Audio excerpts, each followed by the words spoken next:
Extreme Foolishness TV here. This is where I talk about extreme foolishness that goes on around you. The Ocean Gate submersible story has been in the news throughout the entire week. And at first, I didn't want to react to the story, but a lot of people hit me up and wanted me to react. So I'm just going to give my 2 cents on this story. You guys knew exactly what happened. It's been all over. About 5 people got into a submersible to go see the Titanic. 3 of them paid $250,000 each. They went on Sunday. It appears they did not reach the end of the ocean floor, and there was an implosion. They lost their lives. There was a lot of efforts to find them. People still cling to hope, hoping that we're going to find them for the last 2, 3 days, but apparently they are no more. I'll be reacting to a video by James Cameron. James Cameron is the guy who filmed the Titanic. He has gone down in a submersible to the Titanic multiple times, I think 33 times. So he knows 1 or 2 things about the Titanic or going down to the ocean floor. But my initial reaction when this happened was that this is an arrogant, rich person problem. Why did I say that? First of all, the founder of the company did not pay attention to safety issues with respect to this submersible. And you had folks who have $250,000 to blow away for 9 hours. I think the trip was supposed to take 9 hours. And they knew what they were getting themselves into. They signed a waiver that had death multiple times. I think he had death 3 times on page 1. They still decided to give $250,000 to get into a vessel. I call it a coffin. That was screwed from the outside. They could not extricate themselves out, get out of that coffin. They could not get out of it. And they decided to go all the way down to the bottom of the ocean, about 12,500 feet. You could not pay me to go down deep into the ocean, let alone me pay $250,000. The reason why I say it's rich people arrogance is because a lot of those folks knew this thing was extremely dangerous. There were reports that the material used in construction of this submersible was not the right material. But the founder of the company thumbed his nose at all the people who were telling him that it was not safe. He said, "Oh, they're scared. They're scared. Oh, he's this innovative person that if you're scared, then you don't get out of your bed." That is arrogance. He refused to heed the warnings of people. His former employee told him that that vessel was not strong enough to go that deep. But he fired him. This is the same guy, the owner of the company, the CEO. He doesn't like to hire old people. You know why? Because old people are going to tell him exactly how it is. They're going to say, you know what? This thing is not safe. We're going to do this, this, this. He said he likes to hire people in their 20s. Because those young folks are going to be like, oh, yes, sir. Yes, ma'am. Yes, sir. Yes, sir. Yes, ma'am. That's it. They're less likely to challenge him like a veteran, like an OG. Let me play this video about the ocean. And that video itself is scary. Let me play this video.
This video even looks scary. Look at 3,000 feet. Look like you got some shrimps.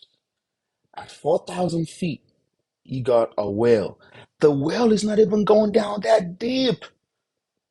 If a whale is not going down to 12,500 feet, why, as a human being, am I going down there? Please tell me.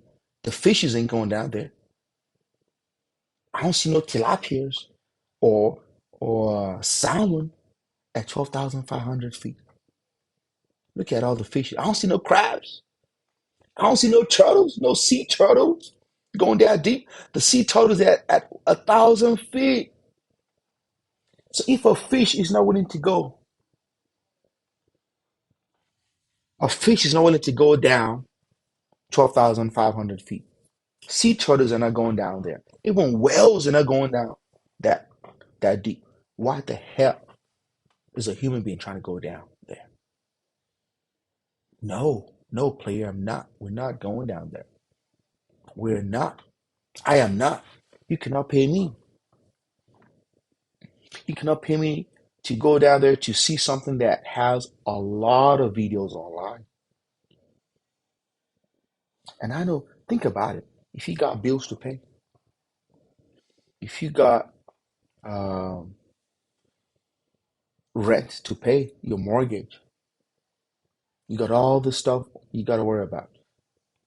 You can't even figure it out on land. I know you're not worried about what is going down 12,500 below sea level. Let's play what uh, James Cameron had to say. Ocean Gate shouldn't have been doing what it was doing. I think that's pretty clear. I wish I had been more vocal about that, but I think I was unaware that they weren't certified because I wasn't really studying it. I wasn't really interested. Stockton Rush asked me if I wanted to go out there and dive this season. I wasn't interested. There was a lot of concern about this outfit and this sub.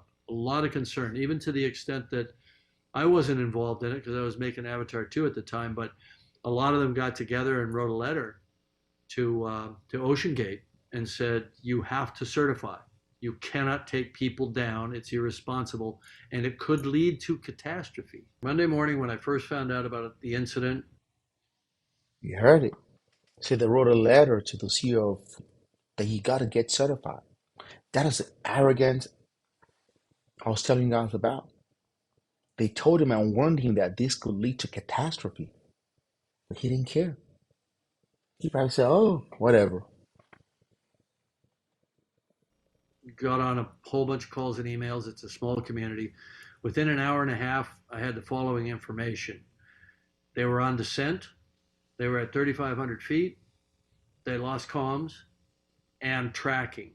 The last one being the critical one, because the transponder that's used to track a sub during descent and on the bottom is a fully autonomous system.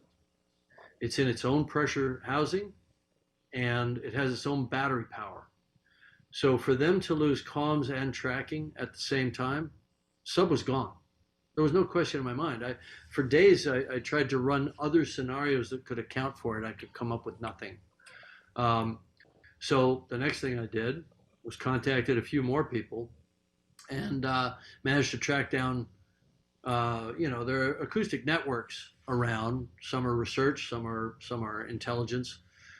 Um, we got confirmation within an hour that there had been a loud bang at the same time that that comms were lost. A loud bang on the hydrophones, loss of transducer or transponder, loss of comms. I knew what happened. Sub imploded. I sent emails to everybody I know. I said, "We've lost some friends. The sub has imploded. It's on the bottom in pieces right now." I sent that out Monday morning. I never believed in that technology of wound carbon fiber, wound filament cylindrical hull. I thought it was a horrible idea. I wish I'd spoken up, but I assumed somebody was smarter than me, because I'd never experimented with that technology, but it just sounded bad on its face because we make pressure hulls out of contiguous material: steel, titanium, ceramic, acrylic. And so you can model it. You can do finite element analysis of it, and you understand the yield properties. You understand the number of cycles that it can take. Um, but you can't do that with a composite material because it's two dissimilar materials, sort of bonded together. And so we all knew that the danger was delamination and progressive failure over time with microscopic water ingress and fatigue, what they call cycling fatigue. And we knew that if the sub passed its pressure test, it wasn't going to fail on the first dive. It might fail on dive 7, or I don't know what they're at, but it's going to fail over time, which is insidious. You don't get that with steel or with titanium. Now there's one wreck lying next to the other wreck for the same damn reason. And James Cameron intelligently surmised what most likely happened to that vessel. The material they used is a material that is not traditionally used to construct a submarine or that kind of vessel, because the carbon fiber material that they had multiple materials in there. So it's possible that over time, as it dived and went down, the pressure forced water into the material, and it got weaker and weaker with each dive. And they didn't conduct a pressure test on the last dive. You may have passed the pressure test the first time, but this things look like you got to certify it every single time before you make a dive to make sure it passes the pressure test. So the pressure was probably too much. And a PlayStation or a Logitech controller was used to control it? Hell no, man. I am not getting to something that goes that deep that's controlled by a PlayStation controller or a Logitech controller. Count me out, player. Let me know what you guys think in the comments. I'll make another part 2 video. I'm going to talk about whether or not the families can have a viable lawsuit against OceanGate.